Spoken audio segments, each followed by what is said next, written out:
WGSS IRWGSSeniorpresentations of Rural Island Community statewide.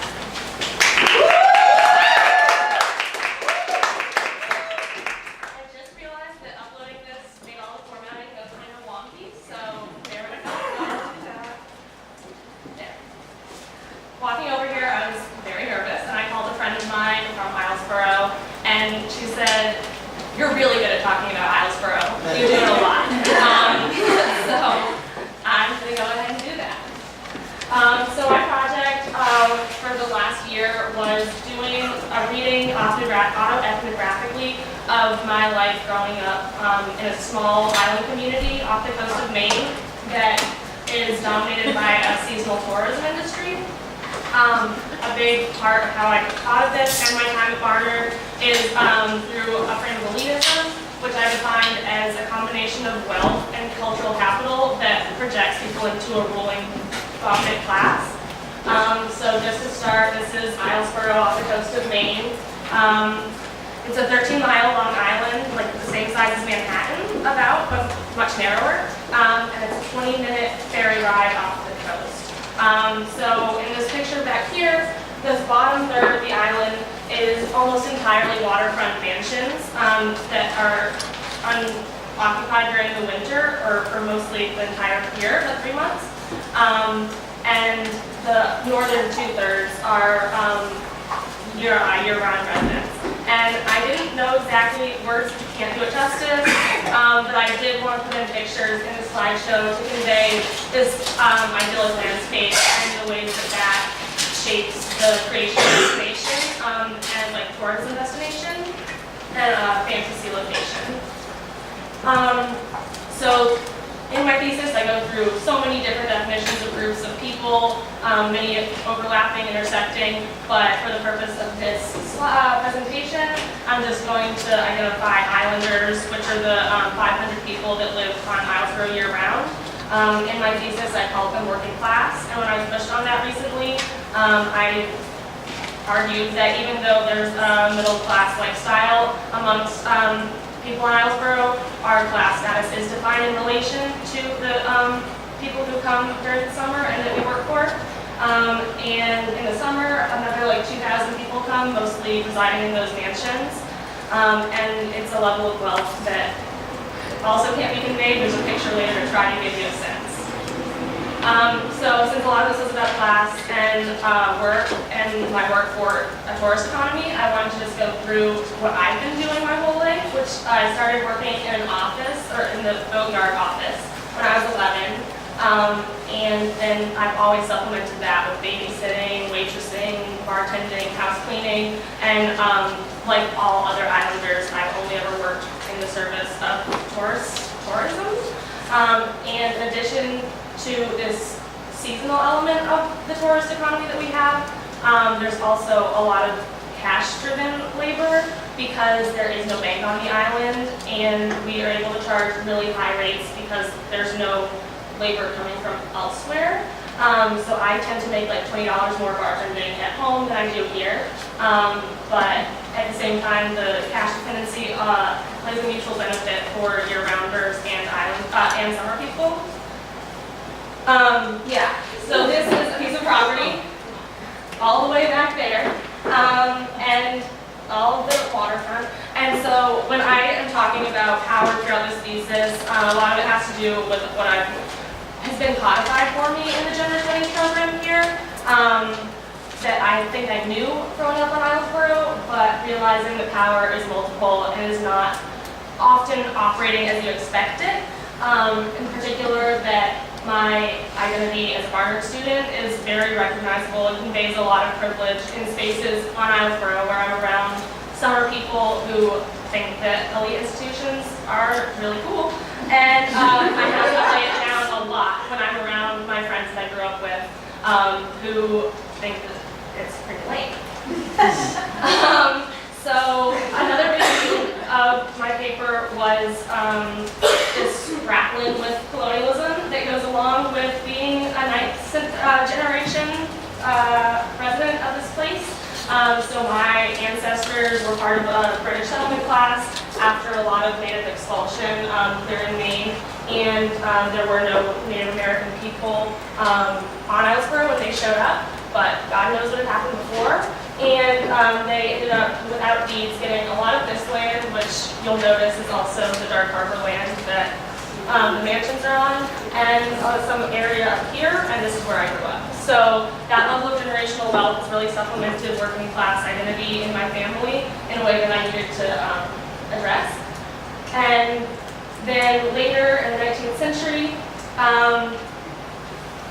a development company was formed by East Coast architects and real estate moguls, I guess, early ones, called the Islesboro Land and Improvement Company.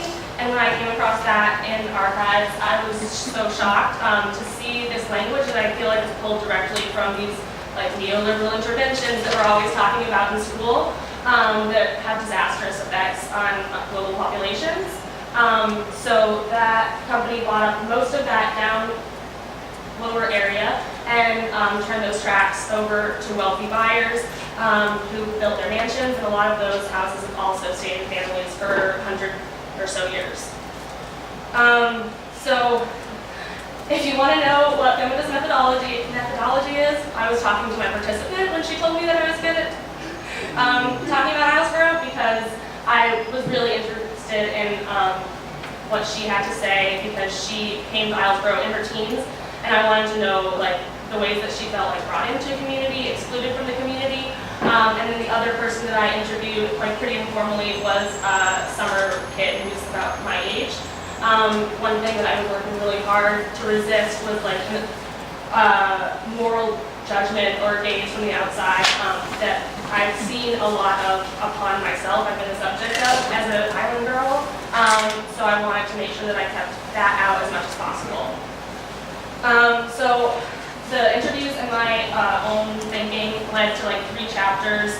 I'm just going to do a quick like takeaway, I guess, from some of them, or from each of them. So in class, I thought a lot about how there's an underlying awareness amongst us all that we do work, we are a subordinate class. And I think that in the winter that feels very different when there's not a dominant class and then things shift, but that is always a baseline. But in addition to that, there are strategies that have been developed and proved very useful to make a seasonal economy work for us so you don't end up without heat in January.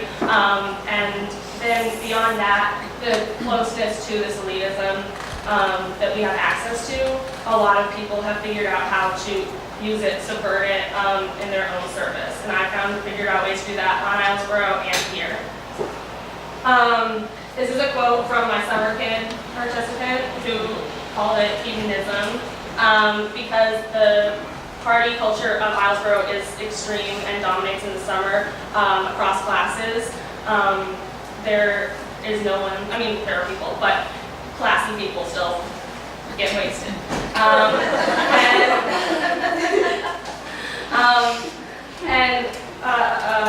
Yeah, and so sometimes I'll call myself like island trash, and I'm thinking about this culture that makes me feel a little bit like more extreme than what other people are talking about because it's so dominating in their lives.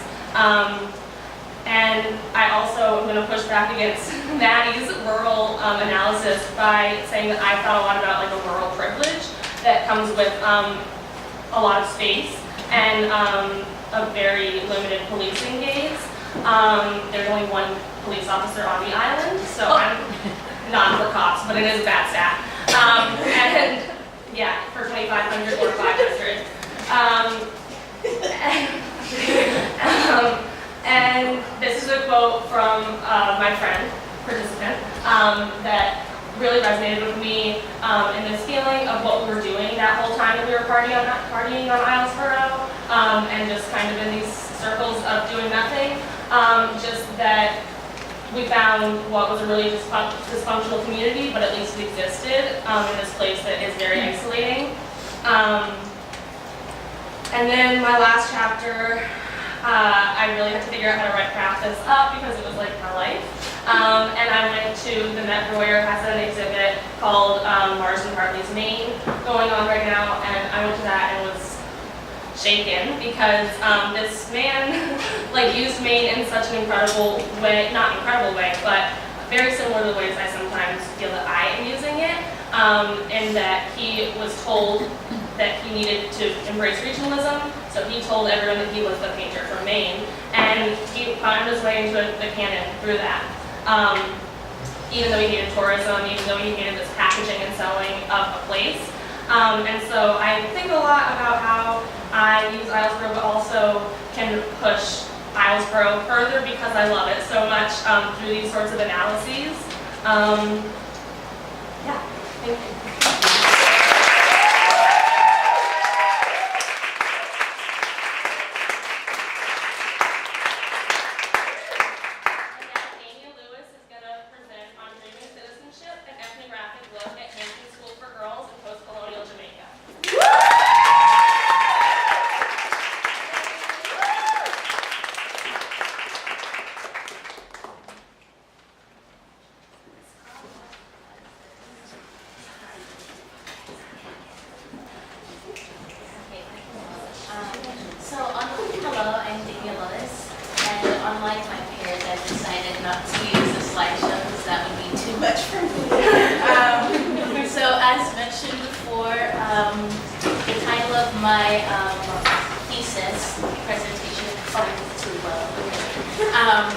Is Dreaming Citizenship and Ethnographic Look at Hampton School for Girls in Post-Colonial Jamaica, and Hampton School for Girls because that's where I went for 2 years in the 7th and 8th grade. So I'm going to start with the genesis of the project. So the question of how education informs and shapes citizenship was solidified when I was in Cape Town doing a research fellowship through the VCRW's VCRW's program on transnational feminism, which I forgot to mention earlier. I want to thank Professor Christianza, who's not here, and Professor David Scott, who listens to me rant.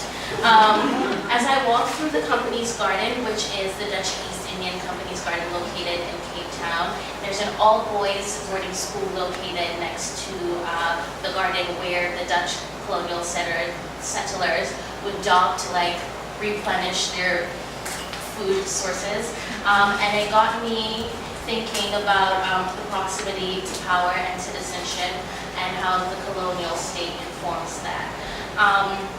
It was important for me to think about my position as a research scholar by way of Barnard, by way of Hampton. How do these institutions produce and reproduce citizens they envision for a specific state, and how an individual experiences their citizenship based on statures created by class, gender, and race. My thesis question is, how do the curricula and the social expectations of Hampton School prepare its students to be post-colonial Jamaican citizens? How does it produce students as specific Jamaican citizens? How may we reimagine modes of citizenship that is committed to the right to life for Black post-colonial Jamaican women? And central, theories that were central to me thinking through this was Louis Althusser's state and ideological apparatuses, and Sylvia Wynter's right to life.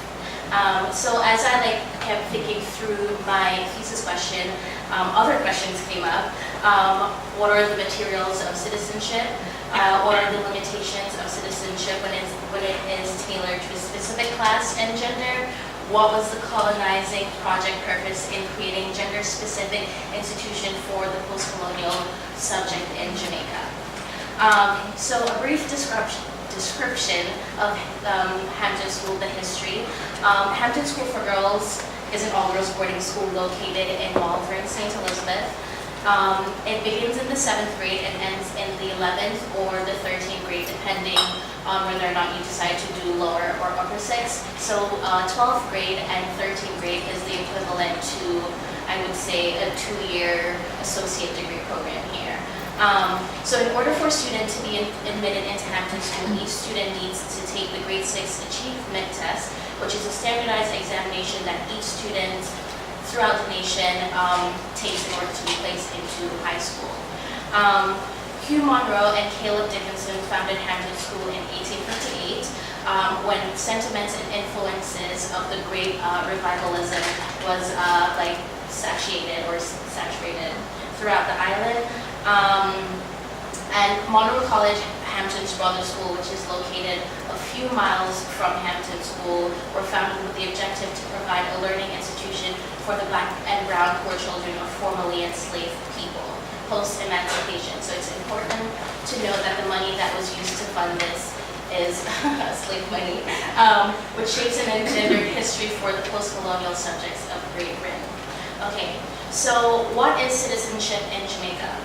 The professional middle class in Jamaica is central to the function and the longevity of the state, and Hampton School for Girls is plays an important role as it produces students who engage in state affairs as educated professional class, as an individual of the educational professional class. As they enter Hampton, upon Hampton, it's expected with resources from your family or elsewhere that you move on to University of the West Indies, UTEC, or some form of higher education. And in my situation, I guess here,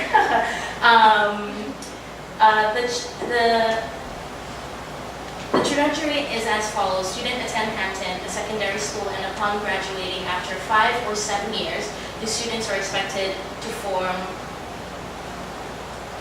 Sorry. Okay, I said that already.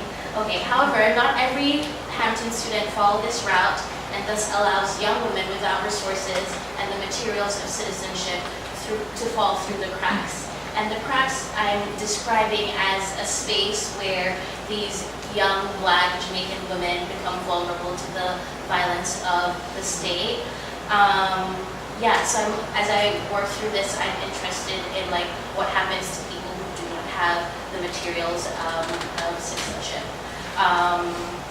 So to rethink and think about this question, the question of how education informs citizenship, I conducted interviews with current and past students of Hampton School.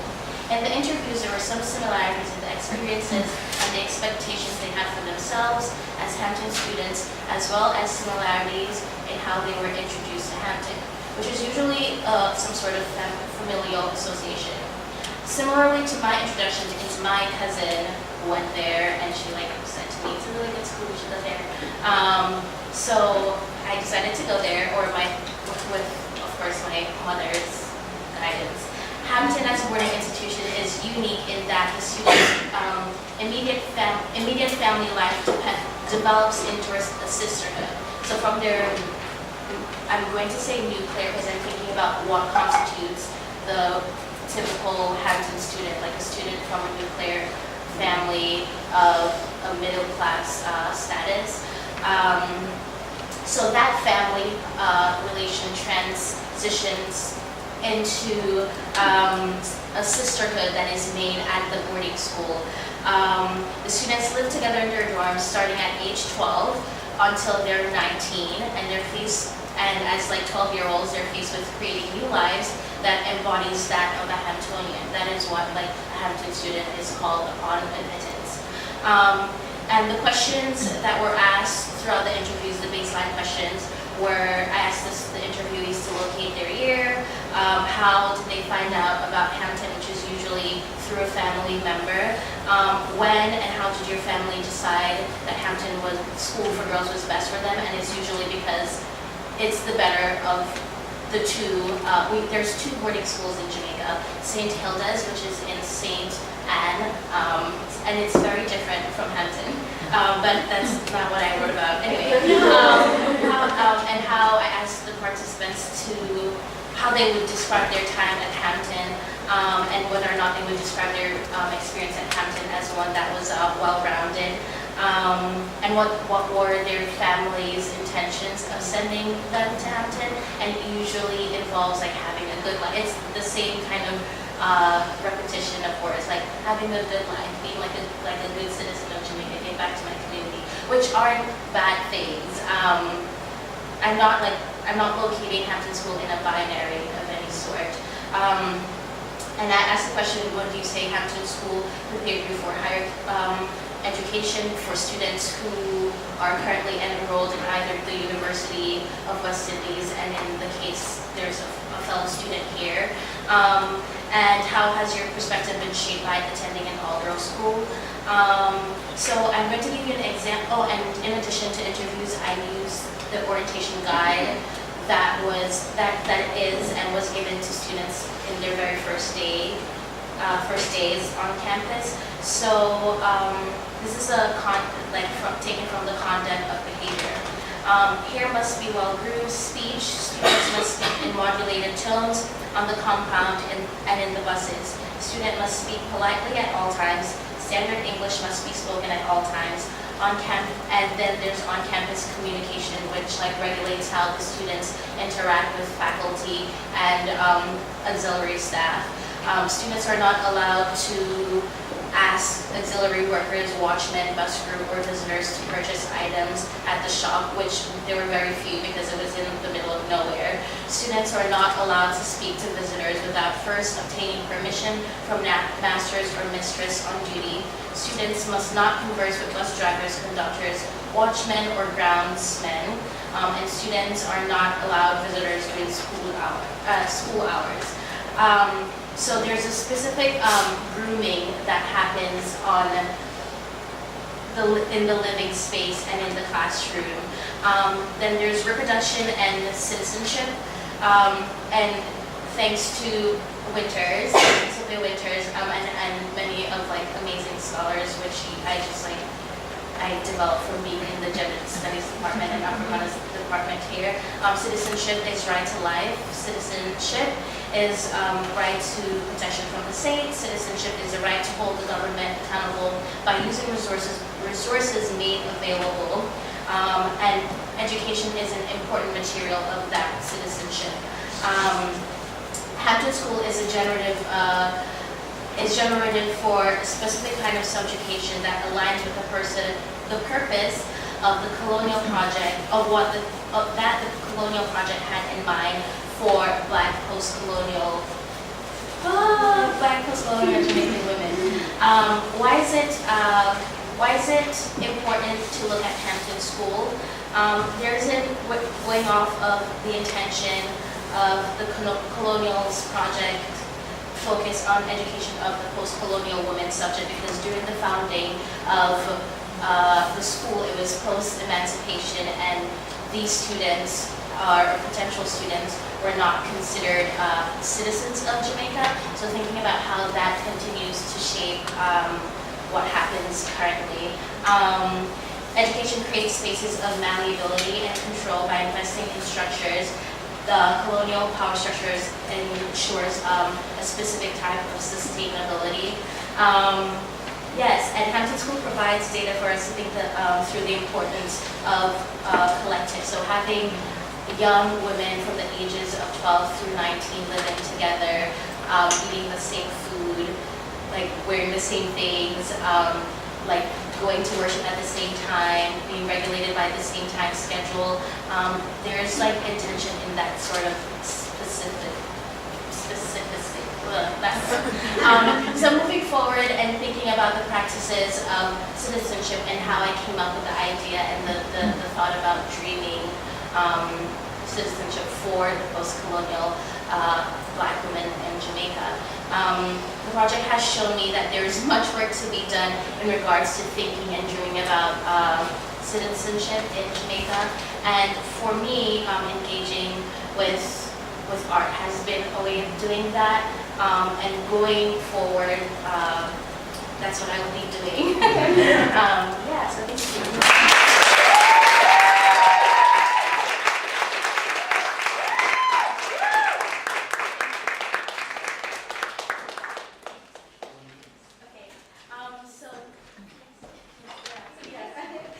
So next I'll be introducing my colleague Sarah Tappel. It's Patriarchy on the PS, masking the feminization of female foil fencers through a gender segregated model of competition.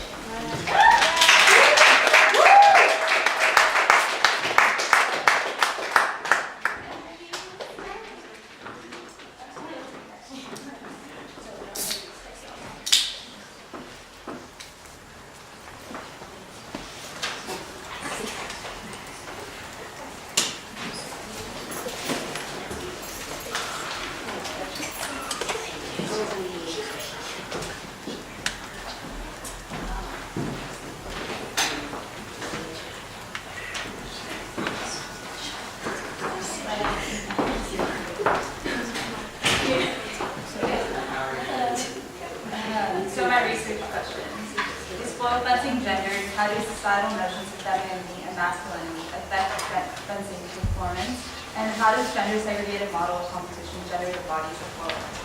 I'm interested. That's me. I started pole fencing at the Fencers Club in New York when I was around 7 years old. Throughout my fencing career, I was fortunate enough to witness many of my female teammates grow up to become national team members, world medalists, and Olympians. Though we were able to accomplish several domestic and international titles, my female teammates and I consistently lose to our male counterparts. In the fencing world, many believe that males are inherently better fencers than females, and there isn't a lot of evidence to support otherwise. In the last few years, I've started to question how and why the gap between male and female performance level is so large. And these questions motivated me to write this thesis. So fencing. There are 3 different types of fencing. There's foil, épée, and saber. Each type of fencing has a unique style due to differences in the rules of game. Foil. So foil uses the skinniest blade of the 3. The target area for foil is the torso, as you can see in the photo. Épée. For épée, the entire body is the valid target area. Épée fencing uses the heaviest blade and is considered the slowest of the 3 weapons. The target area for saber is from the waist up. Saber fencers use the lightest and flattest blades. Saber fencing is known for its fast and aggressive movements. So some key terms. Gender-segregated model competition. A model of competition to maintain a fair playing field. In this model of competitions, athletes are separated into 2 distinct groups, male and female. In order to compete, athletes are required to identify as the sex that they were born as. The sports institution reserves the right to use a highly controversial gender verification test to test if athletes claiming to be female are biologically female according to their definition. The fair playing field. A playing field that ensures that all athletes have an equal and fair chance of winning. The absence of gender verification tests for males exposes the sports institution's belief that males are inherently better athletes than females. My argument. The pressures to conform to society's idealized femininity during pubescent ages allow for the stylistic gendering that ties female fencers to a position of inferiority in later years. This stylistic gendering is manifested through the masculine and feminine styles of fencing, in which feminine style of fencing restrict the movements and the performance level of female fencers. The gender-segregated model of competition forces females and male fencers to fence separately, reinforcing the distinction between the fencing styles. This model of competition is actually producing the athletically inferior female fencer that it is created to protect. The naturalization of fencing styles is made possible through the continuous production and execution of gender fencing. So I used an ethnographic approach for my methodology. I conducted 6 interviews. I interviewed 4 female foil fencers on the 2016-17 Columbia fencing team, Haley, Rachel, Belma, and Lucille. 2 of the fencers identify as Caucasian, one is Asian American and Pacific Islander, and the other is African American Native American. It's important to note that the fencers I interviewed are my friends and training partners. I also interviewed the current U.S. National Women's Foil Team coach, Coach Maury, who I have known since I was 7 years old and have a close relationship with, and the director of the sports medicine for the U.S. Fencing Association, Dr. Winters, who is also a friend of mine. Along with the interviews, I conducted participant observation. I attended several different collegiate, domestic, and international fencing competitions, as well as attended foil practices at Columbia University and the Fencers Club. I took notes on the behaviors and the movements of male and female fencers. I also included autoethnographic work by describing personal experiences that I felt applied to the major themes that I detected. And these are the codes that I used in my data analysis. My findings. I found that the female fencers are gendered in 2 major ways: socialization during pubescent ages, and for the purposes of this thesis, I defined pubescent ages as between 12 and 15 years old, and gendered fencing styles. Prepubescent ages.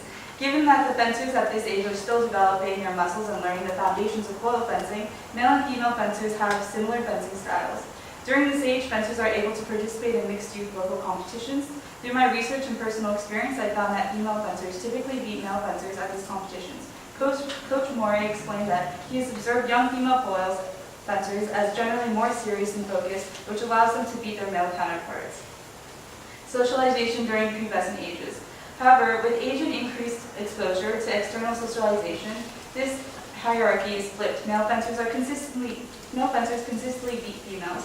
Coach Maury notices that during the pubescent ages, the male fencers become more serious, while female fencers become more distracted by external pressures to adhere to idealized femininity that mandates that women are not supposed to be muscular. Velma described an instance when she was around 10 years old where she attended a pool party and a boy made a comment about her muscular body. Sauter's notion of the look claims that when one is captured in the look of another, it disrupts the invisibility of the body, and the subject's body becomes visible to the self, both in the awareness of the physical body and from a distance perspective. Velma's muscular physique was not visible to her until her body was captured in the look of her male peers. Once her body was made visible, she became increasingly aware of the society's ideal notions of female thinness and lack of muscularity. Around this age, Velma was doing push-ups, but then stopped. But then I didn't want to do them because I thought that I would get huge and get really big biceps and muscles and look like a guy. I didn't want to look like a guy, so I stopped doing them. Foucault argues that if the body does not adhere to institutional demands to acquire certain gestures and behaviors, then the body is punished. The visibility of Velma's muscular body revealed her disobedience to the demands that female bodies must lack muscularity. Thus, she was subjected to punishment, which manifested through criticism from her peers and internal shame. The criticism from her male peers were internalized, and in order to relieve her anxiety, Velma altered her fencing training to ensure that her body aligned more closely to society's expectations of thinness and lack of muscularity. In submitting to institutional demands, Velma was able to minimize her punishment, but at the cost of limiting her scope of possibility as a fencer. So, reimagination of gender. My findings reveal that with age and increased commitment to fencing, the female fencers' priorities shift away from regulating their bodies to adhere to an idealized femininity, to exercising their bodies so that they can become better athletes. I found that females that already identify in ways that oppose society's ideal femininity are able to reimagine their gender with more ease compared to females who do not directly oppose its femininity. Velma expressed that coming to terms with her sexuality enabled her to reimagine her gender.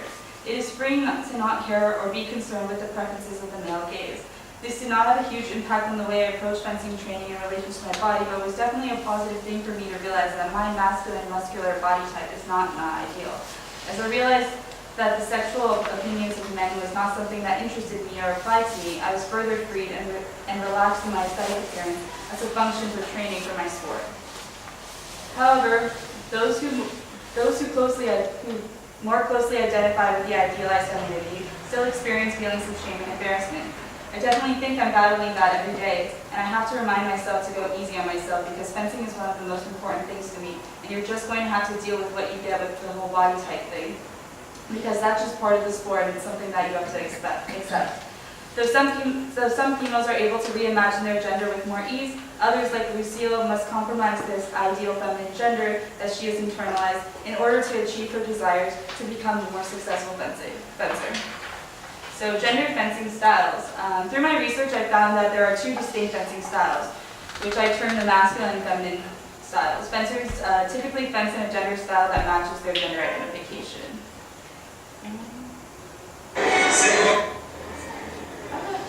Sorry. Okay. As you can see from the video, flow fencers take small steps back and forwards. They move in this way to set up their opponents to make mistakes in the distance. They move in this way to make their opponents make mistakes in their distance by overstepping, which is then capitalized on by executing one quick lunge on their opponent's step. This is why female fencers take a long time to prepare before committing to an action. They usually make a short attack by using only one step and then a lunge or just a lunge by itself. As you can see, the tip of the blade is usually pointed down or at the opponent's stomach. When the female foil fencers move their blade, they usually use small, quick movements. If their opponent is advancing towards them, they usually try to interrupt their forward movements. It took 1 minute and 30 seconds for the women in this video to make the first hit of the match.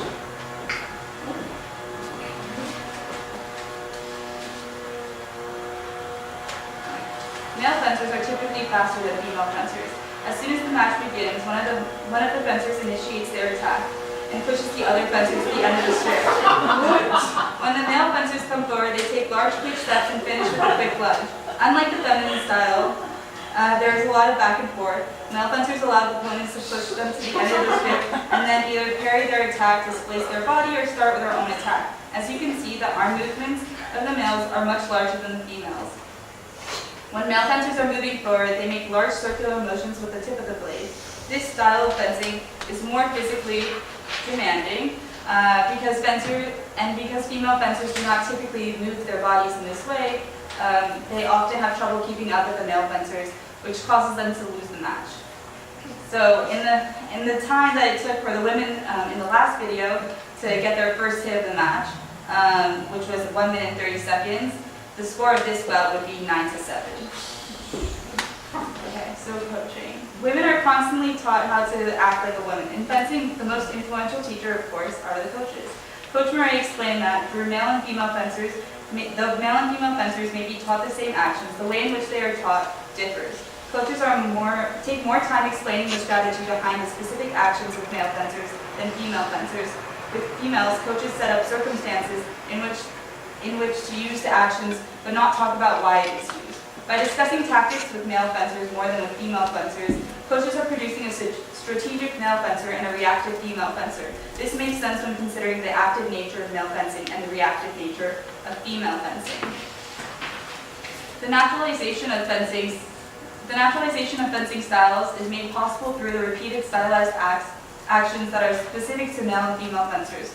Judith Butler claims that gender is a performative act which is regularly concealed its creation from others, and that the actors themselves through the credibility of its own production. In general, both male and females believe that fencing styles are a result of biological differences between male and females, in which males have certain physical abilities that females lack. Dr. Winters explains that the difference between male and female physical capabilities are very small. Moreover, because fencing is a tactical and technical sport, the subtle biological differences are even less impactful than it would be for a time sport such as running or swimming. The way in which fencers train determines a fencer's success for more than the fencer's sex. Athletic performance is not solely dependent on biology. Through my research, I hope to have exposed how sports institutions adopts and imposes the notions of femininity onto female foil fencers. By framing the gender-segregated model of competition as a way to protect female athletes, it conceals its sexist understanding of a female body and is able to feminize the female athletes. Given the current structure of competition, it is up to us, female foil fencers, to reflect upon our position in fencing, reconceptualize our scope of possibility, and break down barriers that we and others have built for ourselves so that we can perform to our full potential.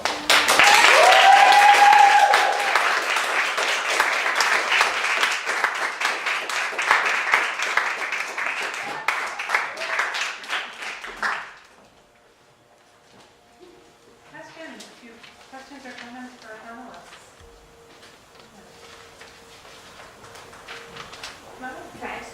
I know you guys, but feel free to not answer this, but how did you feel like doing ethnographic work with people you were close to and had predisposed personal relationships with affected those relationships?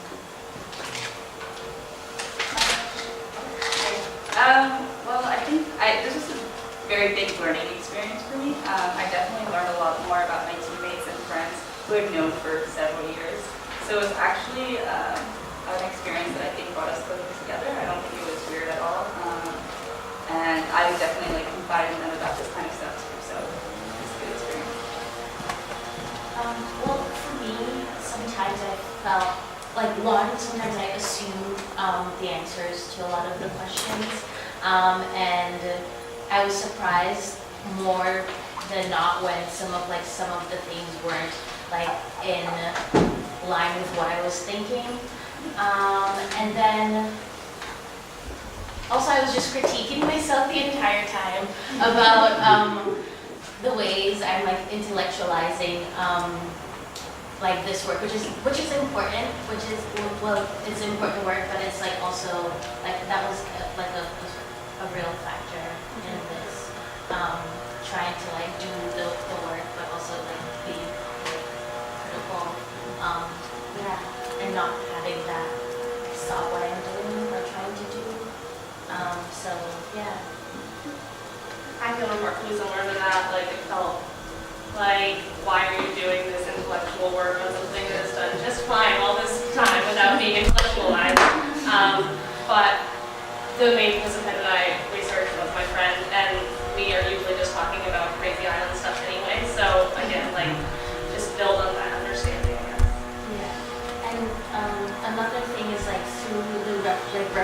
was just like a constant thing in like the sequencing of my interviews, and I find that like through repetitions, like it just reflected more on the structural things that I was critiquing. Yeah. Question for Sarah. Yeah, thank you, everyone. Sarah, I'm wondering about the kind of U.S. specificity of your project and thinking about fencing as such an international sport.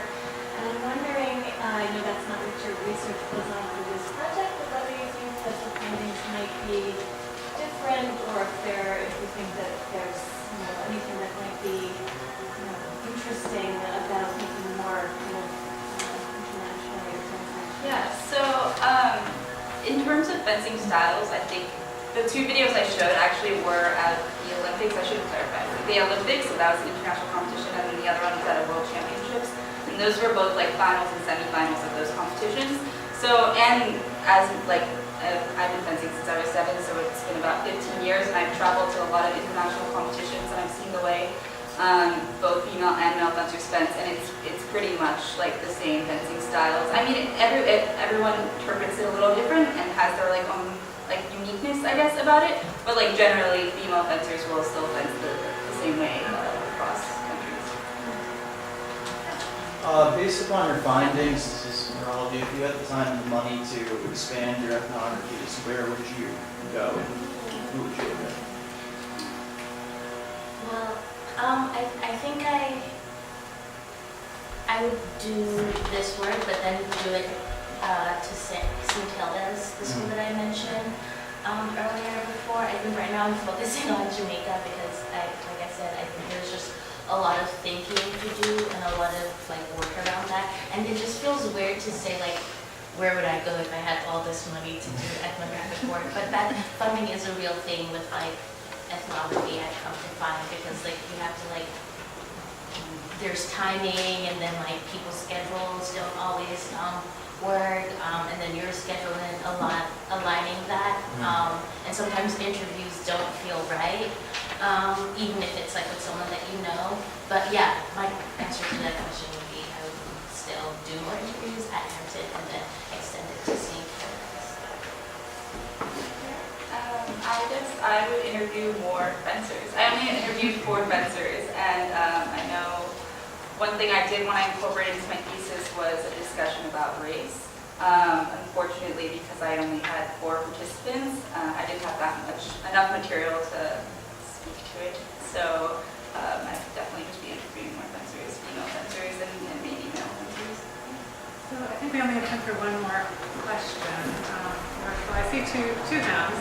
So, but why don't we take them both, and then we'll take them both at the same time. Yeah.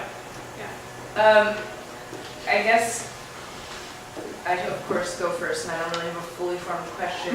I think what Dania, what you've been working on is really interesting. I think a lot of, I guess, my research interests lay in Haiti, which is obviously a different country, but I think a lot of the post-colonial, like Black Caribbean countries have this sort of emphasis on like a masculinist, like post-colonial identity, like having this idea of the importance of like this heteronormative ideal that's sort of like influenced by like obviously like Christianity and this like sort of respectability, especially for upper class and middle class people in those countries. I think I'm more so curious about the possible spaces of possibilities that you see within that, because I don't want, I think critiquing problems of like homophobia are real, but there's also a big problem of that sort of turning into like a homo-nationalist thing, like oh, like these backwards, sexist, like homophobic places. But I know there's spaces for possibilities there, so sort of what you've seen about discourses and like the limits of discourses on gender and sexuality, and possibly like the work there is and like capabilities there are from what you've seen. Yeah. Let's just take the last question and then we'll provide answers. Yeah. Okay, yeah, so I think this is a question that could kind of be tailored to be posed towards both Damien and Davis, I think. So thinking in terms of, you both study places that you have some relation to, that you you have personally tried to, how does it feel, or I guess what did you, if anything, did you notice about yourselves, or what of your research can you apply to yourself as people who were in those places but then removed yourselves from them? I'm gonna go with your question first. I'm gonna answer your question. But do I think there are spaces for possibilities to do the work that aren't like calling like Jamaica? That's like always a big thing. Like Jamaica, like a homophobic like country. That's always a thing. But I do think there are spaces for that where. Well, this space is a space for that, and my professors have been a space for that, and I think that's why I want to continue doing this, because there, like you said, there are like limitations, and I don't want it to become like this thing that's like only within the walls of like, you know, academic spaces. So, and which is I think art is like a way for that possibility. Yeah, and then to your question, Kid, did I remove myself from it? Like, no, like it was hard to do, and sometimes I was like frustrated. Like I felt like I wasn't being like honest with the people I was like interviewing, because I'm not like talking to them about like Altasor or like winters or like, you know, but like that doesn't mean that I'm not fully present, but I think it's definitely something that I have tried to be like aware of, and I think it's hard to like know whether or not I've like completely removed myself or be like completely engaged if it's just myself and the people that I'm interviewing. But like if it's done like in a collective of like people who are doing this work and also live in those spaces, like not those spaces, but like in similar spaces that I've existed in, then it's different.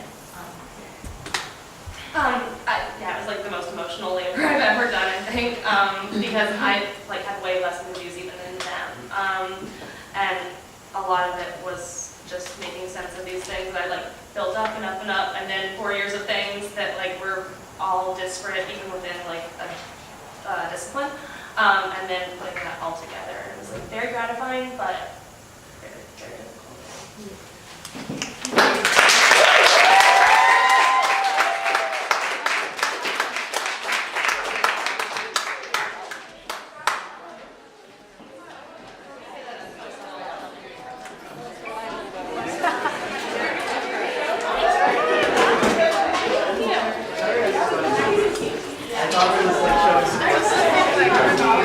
Someone's interested. Oh my goodness. Okay.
I really needed more guidance and support in my research stuff. And I just had no idea like what library resources they had. And I got like half the stuff she needed. Just talk about the graduated last year.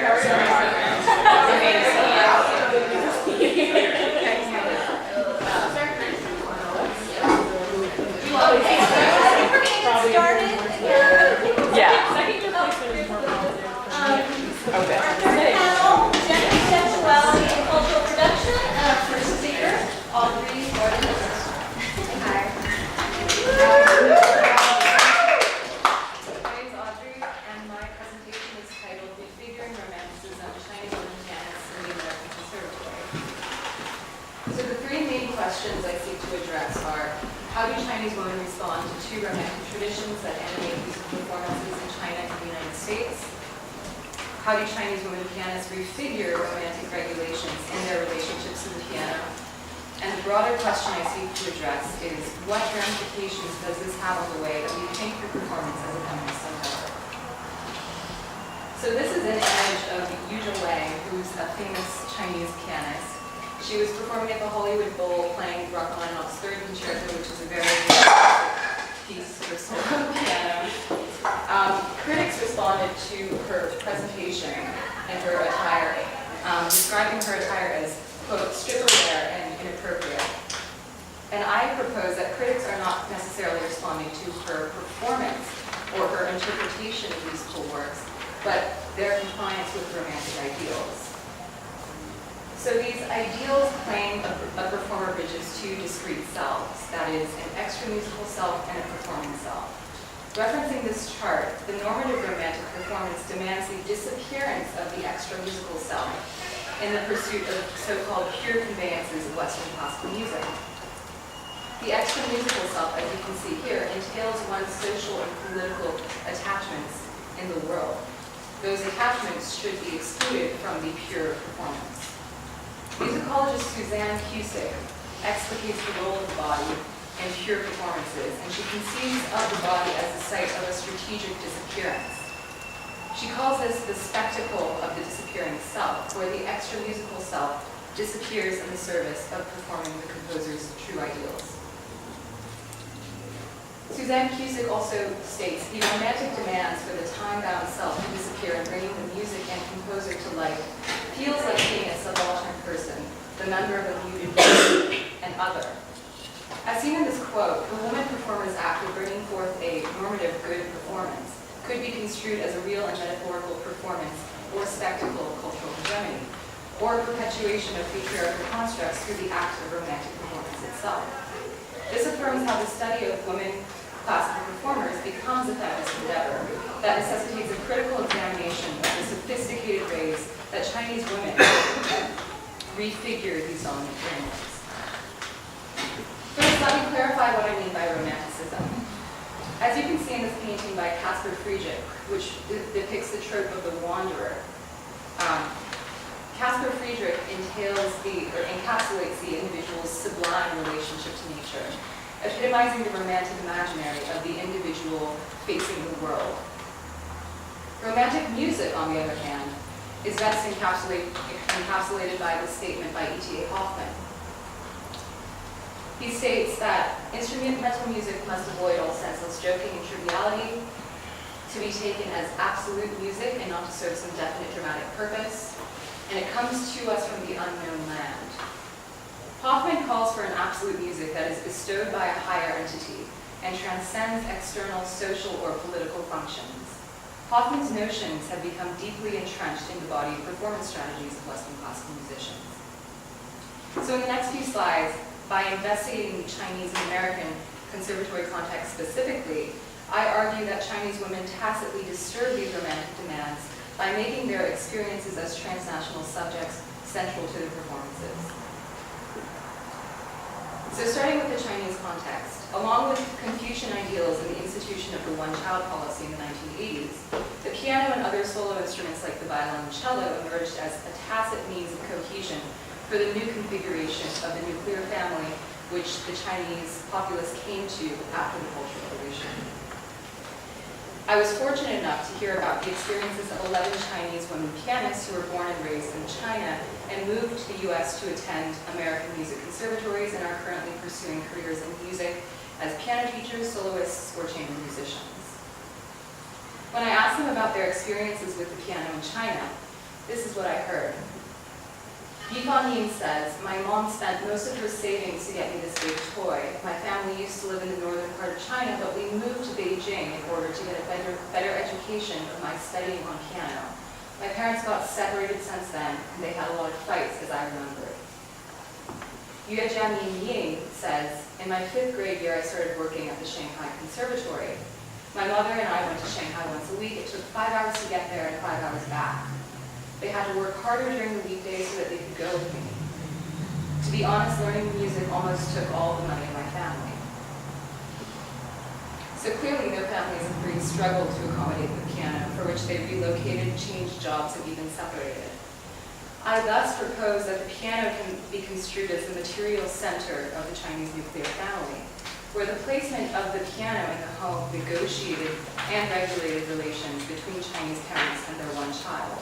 The daily practice routines, piano lessons, monetary investments, and time investments required by piano study made it ideal for nuclear families where parents could effectively direct the bulk of their attention to the development of their child's piano playing capacities. And with this opens up a politics in which Chinese women were made more reluctant to have second children, not only due to the one-child policy, which was government mandated, but also due to the immense financial and temporal responsibilities of disciplining a single-child pianist. Next, I turn to the American Conservatory context, which is the second tradition that the Chinese women I interview, come to when they move to the United States. So the American Conservatory conditions an attachment between music and the social or political through curricular structure and the daily regimented practice routine. So this is the New England Conservatory Liberal Arts Curriculum. And I'm trying to argue that these music conservatories discipline romantic logics of a distinction between the political and the musical. Whatever culture is shown in the Department of Cultural Studies and Interdisciplinary Studies that's listed here is not tied to studying the active performance itself. The curriculum divides between the extra-musical self and the performing self, harkening back to my original distinction between the extra-musical self and the performing self. Liberal arts are seen as inherently disconnected from the musical arts, and students are disciplined in accordance to a core curriculum of music analysis, music theory, that is seen as separate from the liberal arts. Additionally, these courses seem to be engaged with music, politics, and society, but it's actually engaged with very particular European imaginary. And extending from Mari Yoshihara's work, the American Conservatory demotes the extra musical as secondary to the musician's artistic goal, neglecting the ways that critical studies offers a site for rethinking the political and social and performances. Additionally, I found that the practice routine engenders deep feelings of loneliness among Chinese women in the conservatory. The ramifications of the solitary practice routine, which derives from the romantic trope of the solitary wanderer, make themselves known through the systemic feelings of loneliness among my respondents. For instance, Wu Liu states, Chinese international students are very lonely, I would say more than others, they do work alone most of the time. Similarly, Jingxi Liu states, learning an instrument somehow means we have to get used to loneliness. We always practice alone most of the time. Especially for pianists, we don't have a lot of opportunities to work with other one or with a group of people. This brings me to a particular loneliness in the American Conservatory that differs from their experiences in China, which is socialized around the family and specifically the nuclear family unit. And I propose that the loneliness of practicing is made more salient in the conservatory setting for Chinese women, given the discrepancies between their experiences in the Chinese familial context and the solitude demanded by the practice regime in the American Conservatory. And when I asked my respondents about their motivations for relocating to the American Conservatory, I heard the terms life and freedom. Ying states, "The piano is already a part of me and my life." Xie Ying Fan states, "I have been living with the piano for more than 10 years." This brings me to my main question. How is it that Chinese women pianists, despite the oppressive disciplinary frameworks that group into transnational space of the conservatory and the use of the piano in the Chinese state, derive freedom in living strategies within romantic paradigms? And in seeking to resolve this problem, I reference my final analytic. My respondent, Sophia Zhou, offers a personal experience of playing the work for piano by Shimon Kreisleriana, where the active performance demands intervention by extra musical factors. She states, "The beginning of Shimon's Kreisleriana is a whirlwind of frenziness and unruliness. I really try to stay at the back of my stomach as if that's the home base for the emotions embodied in music and stay controlled at the front of my body. You feel a little split, but it's an amazing place to be." Zhou's statement undeniably extends from romantic paradigms. Her claim on the necessity of splitting the body is a unique refiguration of Suzanne Cusick's notion of the spectacle of the disappearing self, which demands the disappearance of the performer's extra-musical self. However, Zhou's demand to enter feelings of frenziness and unruliness rehabilitate romantic norms. These feelings are not asocial or ahistorical, but are intrinsically tied to her extra-musical life, her political and social memories of a life in the Chinese familial context, and her current life in the American Conservatory. I propose that Zhou tacitly inverts regulatory norms by living in accordance with romantic demands. Since her piano playing carries the memories of two different romantic traditions, when Zhou plays Kreisleriana true to Schumann's ideals, she does so in a way where her political and social self is inseparable from the performance. When she feels frenziness and unruliness, she draws from the very same self that accommodates the social challenges of the American Conservatory, making her experiences as a Chinese subject relevant to her performance of Kreisleriana. I understand Chinese women's relationships to romanticism as an adaptation of Munoz's notion of the disidentificatory subject, subjects who tacitly disturb romantic definition of music from within ideology as opposed to outside of ideology.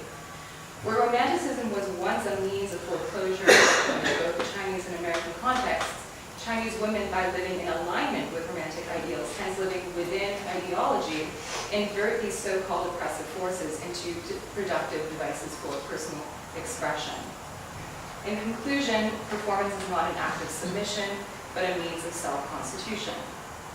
The ways Chinese women refigure piano playing to their particularity leaves us at a dynamic crossroads between feminism and performance inquiry, raising the question that I leave you all with today. How can we refigure listening so as to acknowledge their lives in political spaces and not demand their disappearance?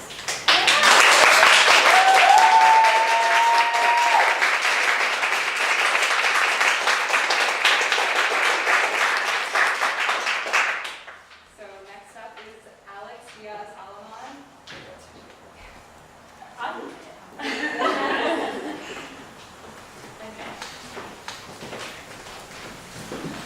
Oh.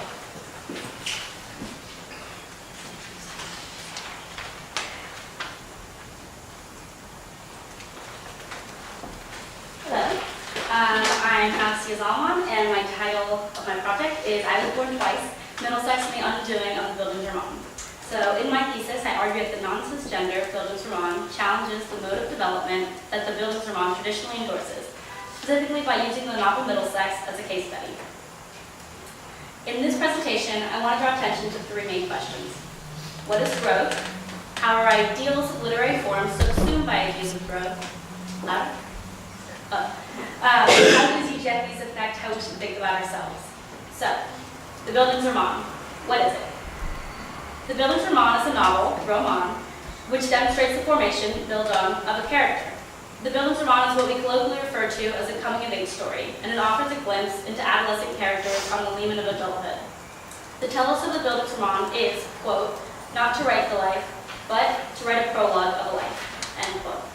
It illustrates the emotional, social, psychological, and moral development of a character as a precursor and foundation for their adult self.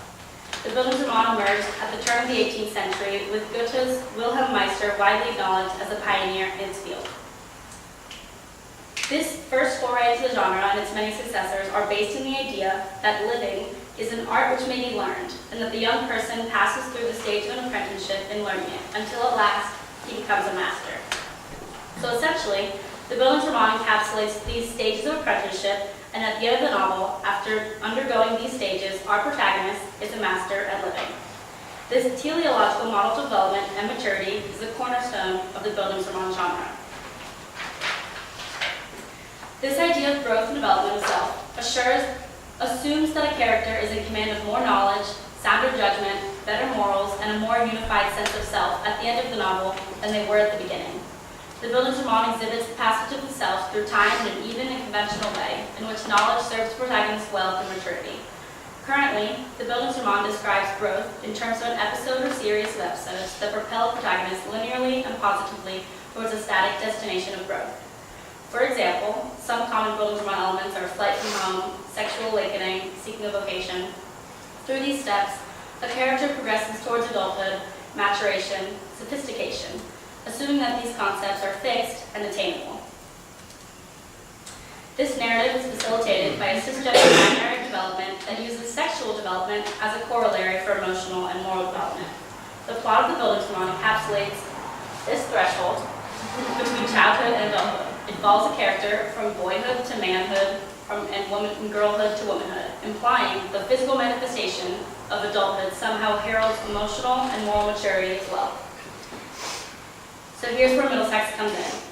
I don't expect everyone to have read Middlesex, so I'm going to tell you a little bit about it. It was written by the Greek-American author Jeffrey Genovese and won the Pulitzer Prize for Fiction in 2003, making it the only Pulitzer Prize-winning novel with a non-cisgender protagonist. Middlesex is narrated by Cal Stephanides, an intersex man in his 40s, and he tells the story of his early childhood and adolescence as Calliope and his transition into Cal. Cal begins with the history of his Greek immigrant family, but the most important part of the novel, for my purposes, is the focus on his adolescence and development. In my thesis, I examine how Middlesex rewrites assumptions of growth by modifying the gendered elements of Bildungsroman uses as building blocks of linear development. I look into the following three quintessential characteristics of the Bildungsroman: sexual awakening, escape from oppressive external influences, which in other ways you can call it the flight from home, and an education outside of formal schooling. These elements can be identified within the templates of traditional cisgender Bildungsroman, but Middlesex tailors these experiences to suit Cal's non-cisgender experience. Let's quickly return to the cisgender model of development. Cal, a non-cisgender protagonist, throws this template of development into crisis. The mechanics of Cal's sexual development diverge from cisgender sexual development. Cal follows neither template. This physical deviation debunks the Bildungsroman mode of development as falsely conflating sexual development with emotional and moral development. Instead, Middlesex defines development as perpetual self-fashioning that does not linearly propel the character towards progress. Development of self in Middlesex is not cumulative insofar as experiences in the novel are not building blocks that lead towards an enriched, mature self. In Middlesex, a development of self is not simply symptomatic of age. Self-fashioning is instead a constant revision of oneself. It cannot be encapsulated within a singular developmental episode, but points to a different patterning echoed by the novel itself. The non-cisgender variation of Bildungsroman reconfigures growth and development into an ongoing process of lateral development that is intrinsically valuable rather than a means to an end. It generates a universal narrative of development that applies to all protagonists from all demographics. Let me provide an example. Cal's informal education is not a singular episode of his adolescent development.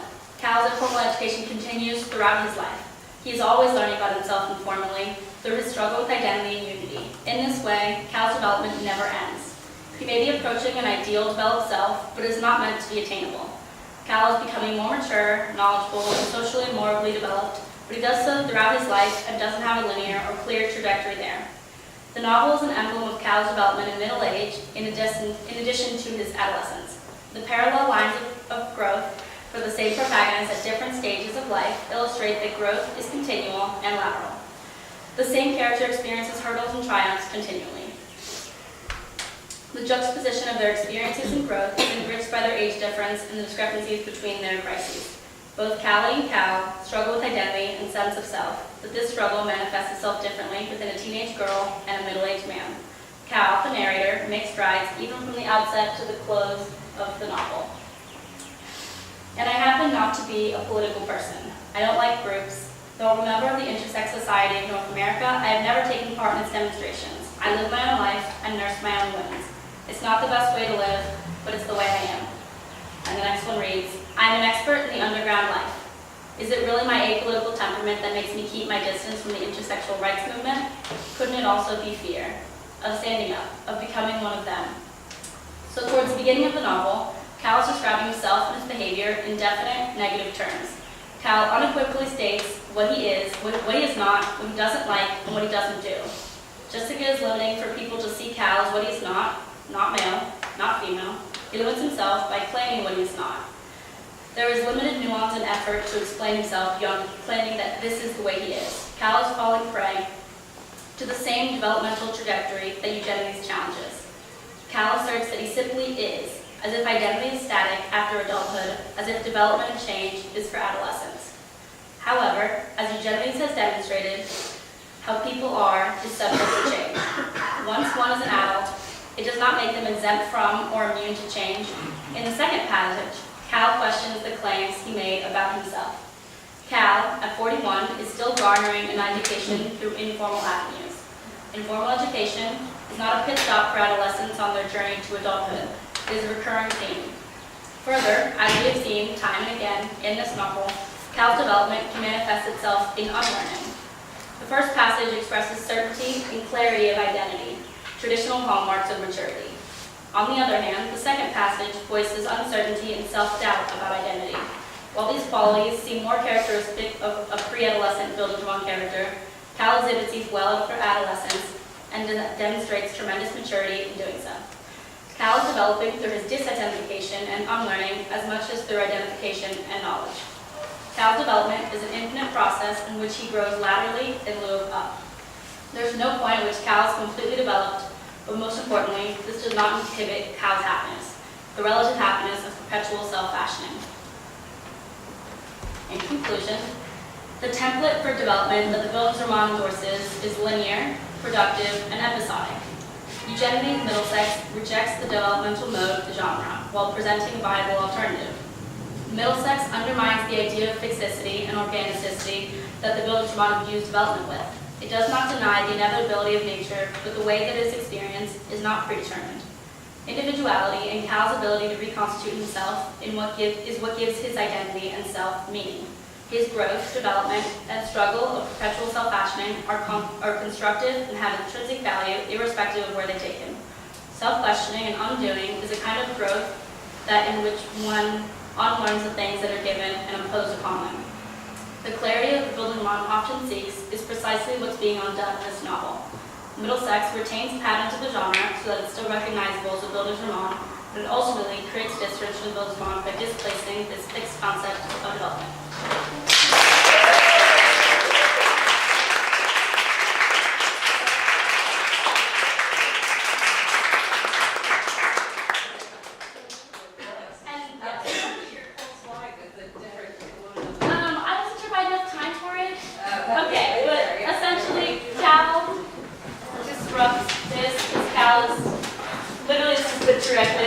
But also, this is also not right, because Cal, there's a quote that he says, I never felt out of place as a girl, but I don't feel entirely at home among men.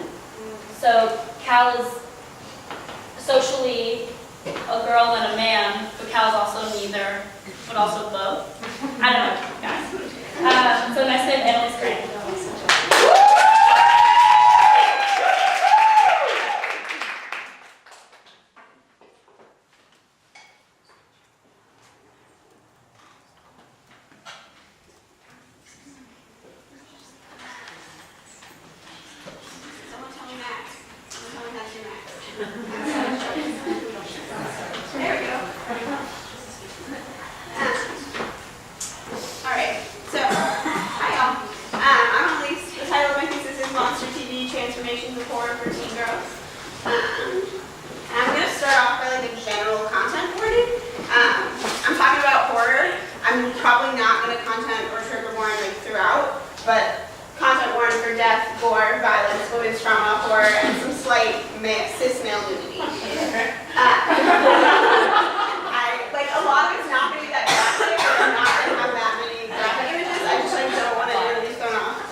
find blood, monsters, and probably some serial killers terrifying some girls. And you might be thinking, like, well, that makes sense. Horror is traditionally geared towards young men, which is true. We know this from Carol Clover's book, Men, Women, and Chainsaws.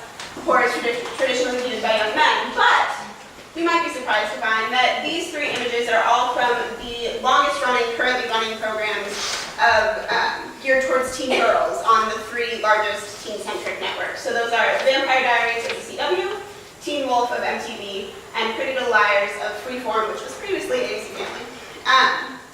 So, how has this happened? Like, how is horror, something that is so rooted in the breaking up and cutting up and scaring of women, now being effectively geared towards teen girls to the point that these are the longest running programs on their networks? So, I argue, and I'm going to go over throughout the rest of this 10-minute thing, that they have collectively created a new horror, and that Pretty Little Liars in particular has radically changed the way we think about women's trauma on screen. So, my research question is, what is teen girl horror now, and what might it mean for gender, power, and trauma on screen? So my methodology, I've been watching these shows for the past 2 years. I perform a qualitative content analysis, so I watch every single episode of every single season up to the most recent complete season at the time of my watching, and take extensive notes on gender as it relates to power, morality, and agency/complexity. So power, because a lot of these shows have supernatural beings, so power seems like an obvious thing to think about. Morality, because the basis of horror is this conflict between good and evil. And agency/complexity, because in Carol Clover's book, she talks about this trope where in horror, women are killed simply because they are women, whereas men are killed because they make mistakes. So in that kind of lack of ability to make mistakes, I see a lack of agency and a lack of complexity, and therefore became a major site of investigation. So what is this teen horror? So starting off with why monsters. So scholars, basically mainly Buffy the Vampire Slayer, have some consensus that teens watch monsters because they concretize and make visceral the very real problems that teens are facing. So they're making these things life and death. So I'm going to give you a brief, like, what if question for each of the series. So this is Pretty Little Liars, the four main characters. They're all staring at their phones, and we think like, oh, millennials, texting drama. We don't care about that. But what if one of the girls actually ends up dead? They're actually at a funeral in the first episode. For Teen Wolf, you can say, nobody cares about boys going through puberty, but what if they're turning into a werewolf? And for Vampire Diaries, you can say, like, boy-girl romance drama doesn't matter in high school, but what if one of them's a vampire? So they're making these like real teen problems into life and death situations. The second thing about new teen horror is that it changes, it creates a space for powerful women and their desires. So the first way is just that these are supernatural beings who are like physically powerful and physically demand sexual pleasure a lot, which is really cool. And the second way is that it's actually changing and taking back the male gaze. So all of these images I found just by typing in the title of the series and shirtless men. These are fan-compiled collages of shirtless men who are clearly being seen from what Laura and what we would call a scopophilic lens. So we are looking at them as like pleasure, like there's a pleasure in just looking at them, and the people who are usually looking at these scenes in the show are women. And in two of the series, in Pretty Little Liars and Teen Wolf, the gaze is also queered in some ways. So Teen Wolf has multiple gay male characters who are often seen checking out their teammates in the locker room. And Pretty Little Liars, one of the main female characters, there's four main characters, is queer, and she's on the swim team and is often like looking with pleasure at her fellow female teammates. So in this way, also kind of creating a complexity. Like there's an obvious amount of agency and complexity in all these characters, just in simply this happening on screen, because it's so radical for what we usually think about when we're thinking about movies. So the other thing that new horror has, which is totally exactly in line with the rest of the past decades of horror, is this trope of scaring women. Women on the shows by far are scared far more often than men, and they're scared by others, whereas men are typically scaring themselves. So like think about vampires being so like terrified and like in struggle over how much like monstrosity they create. And in that monstrosity, they're really like killing women, which is just So yeah, this is just like old horror, but what is different is that there's a different way of showing women processing all of the trauma that they're receiving. So there are two main models, and Teen Wolf is really in the middle here, but there's like a major shift in the third season, so I kind of split it up. But basically, it's Vampire Diaries versus Pretty Little Liars. And Vampire Diaries has no examples of women processing their trauma. The only times that they do process their trauma is like Caroline's crying so that Stefan can comfort her, and like now they're falling in love. And I think the best example of this is that there's a scene where the main female character of Vampire Diaries, her brother dies, and she like cannot handle it. And at the time, she's a vampire. Spoiler alerts. She's a vampire, and vampires in Vampire Diaries can turn off their emotions. So she starts crying and falls to the floor, and then her boyfriend comes up to her and says, "Turn it off." She turns off her emotions, burns her childhood home with her brother's body inside, and the rest is history, right? So there really is no processing of emotions.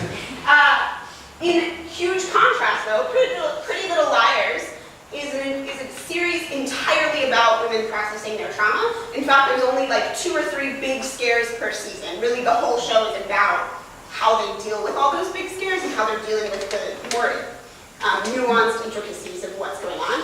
And more spoiler alerts, by the time we figure out who their main antagonists are, we discover that even the villains are women who have been traumatized and are processing their trauma by traumatizing other women.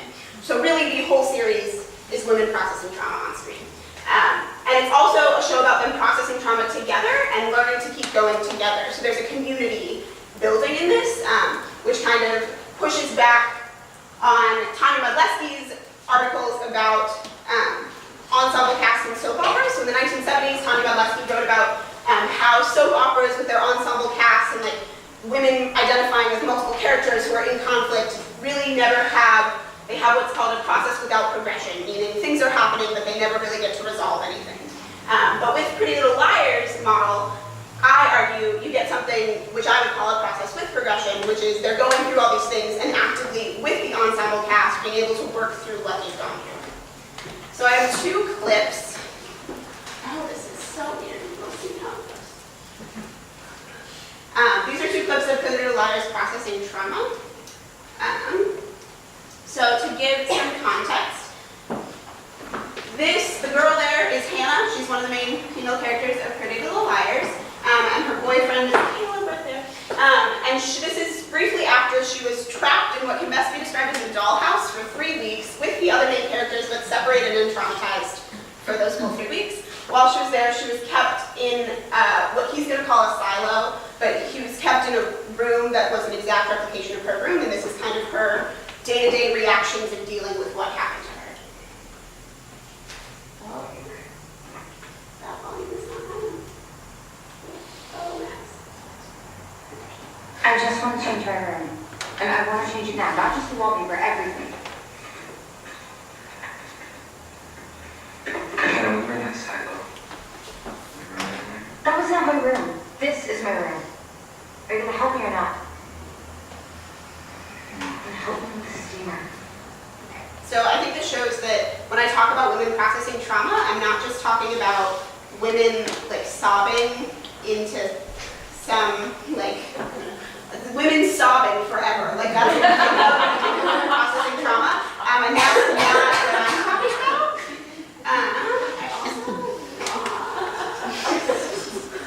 Here we go. So I'm not talking about women sobbing forever. I'm also talking about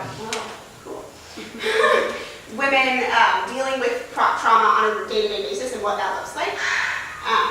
And so this, though, is going to be an example of how trauma is processed in the moment. So I want you to watch her. This is Emily. She's also one of the main characters. She's queer, and this is her mom. Her mom has just told her that they found the body of a woman that she was dating. So this is somebody she cares about and really loves. And we're watching her immediate reaction, so I want you to watch both her reaction and how all these other women, who are the other main characters of Pretty Little Liars, react around her.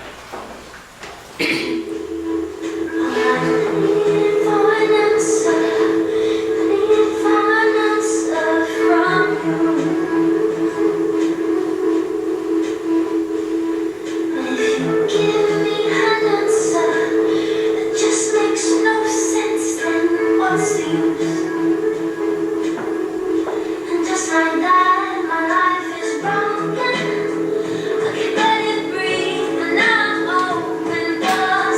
So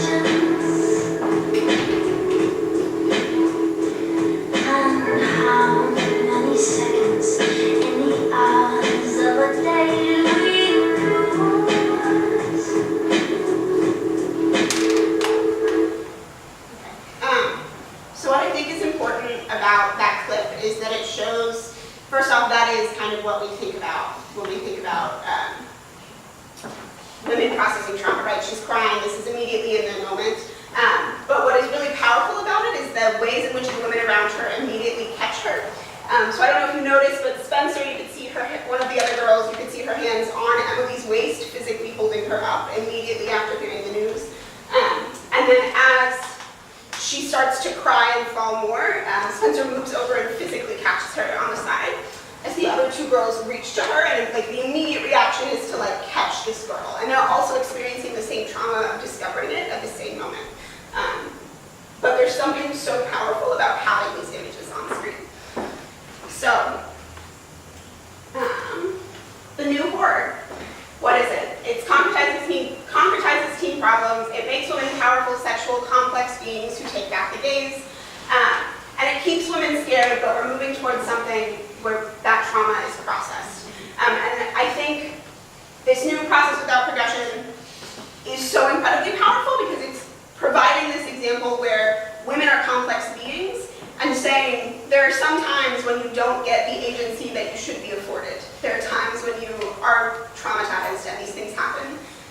But Pretty Little Liars in particular shows you a roadmap or some example of how to actively process that trauma as a group and continue to keep going and having kind of the ensemble cast allows for that without the kind of monolithic, I need to identify with this one woman, but instead there are all these women processing together in totally different ways.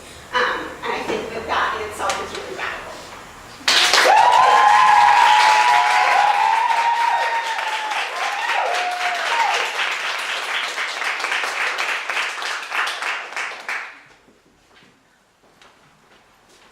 We're so perfectly on time. Not only were the presentations perfect, but we had just enough time for like a couple last questions. I guess this may be good for all of you, but particularly Annalise, so what do we, this is really interesting, and how can we apply it to, like, what do we do with your research now? So I think we change TV, but no, I think one thing that I think I want people to get from this is that we really don't value certain types of media because they're too mass media and they're like not important. And I grew up watching, like I grew up on TV. This is like how I was raised in low-income backgrounds. And I think it's really important to investigate these shows and these like sites of media production because they're major sites of cultural production and they're in some cases doing really radical things in very particular spaces. Well, I think with my project, it's kind of an opposite sort of thing because classical music is not mainstream media. It's seen as like, in fact, it like builds a little box for itself with romanticism and everything. So I think it's people, like subjects create lives with it nonetheless, and people use it in very productive ways. So it's like meaningful to kind of critically interrogate and investigate those meanings. And I guess for me, whenever you're reading a bonus roman, just kind of just being aware of the narrative that's being produced and how that excludes some types of people. So I wonder for all three of you, when you entered into your research, did you have one idea, and how did that change over the course of the year? Did you find that there were transformations in terms of what you were expecting and what you learned? Yes. You know, because you're my thesis head.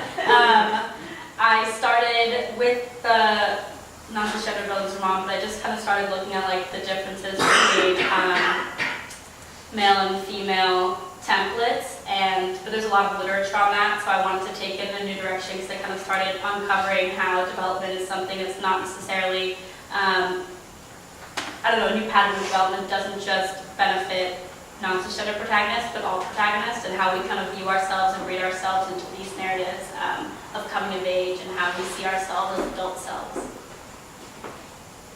You also know very introduction. I think I started out just really interested in like the sort of directionality of the movement of Western classical music to China specifically, how there's this sort of unidirectional narrative of how it was kind of given to them by the US in a sort of colonial sort of process. And as we went on, I was like experimenting with this biopolitical, what's going on. And as I got the interviewees, my respondents involved, that was particularly difficult because you think you're getting somewhere and then you see their responses and you see, oh, we're not on the same page. So it was like constantly me and them trying to figure out like what's actually going on here, what are you doing? And I think like refiguring romanticism like just really encapsulates what I've heard from them. So that's where I am now. Yeah, mine also changed a lot. I started this 2 years ago through the Mellon Mays undergraduate fellowship, and originally was just looking at like gendered themes.